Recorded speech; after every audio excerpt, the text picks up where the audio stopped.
দুই নম্বরে প্রিয় ভাইরা আমার,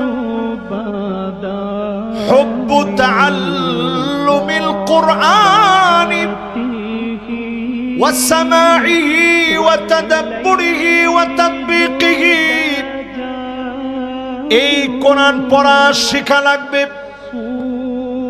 জোরে কোন কি লাগবে? শিখছেন নি?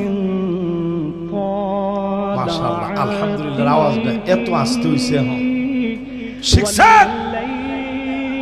মানে জিও কয় না, শিখছেন? এই দুনিয়ার ভিতরে সবচেয়ে সহজ বানাইছে আল্লাহ আল্লাহর কোরআন।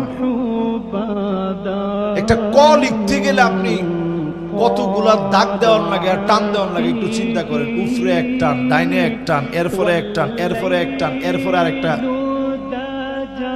পাঁচটা দেওয়ার পরে হয় ক।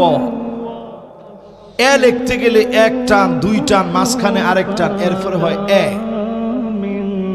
আর শুধু এক টান মারছেন আলিফ। জোরে কোন কি? বুঝছেন? একটু খুশি হইয়া কোন আলিফ, একটু হাসি দিয়া কোন আলিফ, আবার একটু খুশি হইয়া কোন আলিফ। কেউ যদি কয় আলিফ হইব, কেউ যদি কয় আলিফ হইব, কেউ যদি কয় আলিফ হইছে। আরে না, আমি তাড়াতাড়ি কইতে কোন আলিফ। এই যে আপনি একটু পড়লেন, এই কোরআন আপনার জন্য দাঁড়ায় যাবে। আসসিয়ামু ওয়াল কুরআনু ইয়াশফাআনি লিল আবদি ইয়াওমাল কিয়ামাহ। রোজা দাঁড়ায় যাবে, কোরআন সেদিন দাঁড়ায় যাবে। কোরআন যেদিন শাফাত করবে,